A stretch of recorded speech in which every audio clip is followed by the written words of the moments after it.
पाकिस्तानच्या भरवशाचा remote control पाकिस्तानच्या हातात। ऑपरेशन सिंदूरवर बोलताना मोदींचा जोरदार घणाघात। काँग्रेसच्या संशयामुळे भारतीय सैन्याच्या मनोबलावर परिणाम झाल्याची टीका।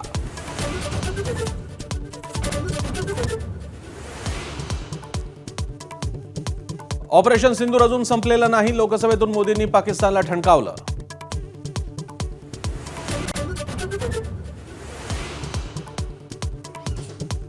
जगातल्या कोणत्याही नेत्यानं भारताला कारवाई करण्यापासून रोखलं नाही। ट्रम्पच्या मध्यस्थीमुळे युद्ध थांबल्याचा आरोप करणाऱ्यांना पंतप्रधानांचं प्रत्युत्तर।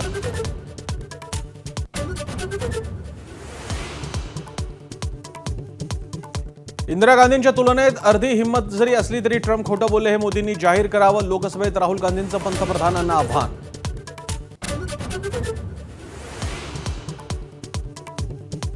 ऑपरेशन सिंदूरसाठी सैन्य लढलं मग मोदी श्रेय का घेतायत? प्रियंका गांधींचा सवाल। श्रेय घ्यायचं असेल तर जबाबदारीही स्वीकारा। अमित शहांवर हल्लाबोल।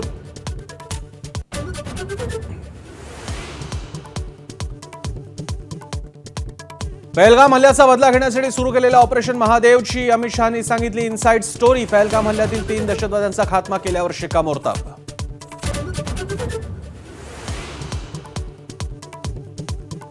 ऑनलाईन रमी आणि वादग्रस्त वक्तव्यांमुळे अडचणीत आलेल्या कोकाटेंची खुर्ची शाबूत राहिल्याची माहिती। अजितदादांनी टोचले कोकाटेंचे कान, तर भविष्यात वक्तव्य करणार नसल्याचा कोकाटेंचा शब्द।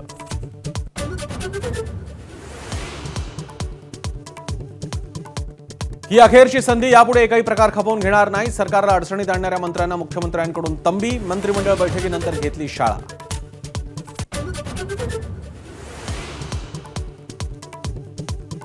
प्रांजल खेवलकरांसह 5 पुरुष आरोपींना 2 दिवसांची पोलीस कोठडी, तर महिला आरोपींनी 14 दिवसांची न्यायालयीन कोठडी। सुनावणीवेळी रोहिणी खडसे आणि रुपाली ठोंबरे यांचीही वकिलीचा कोट घालून होता यांची उपस्थिती।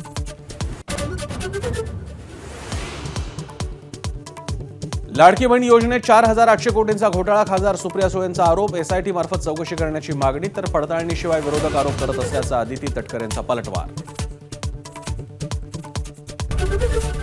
एबीपी माझा, उघडा डोळे बघा नीट।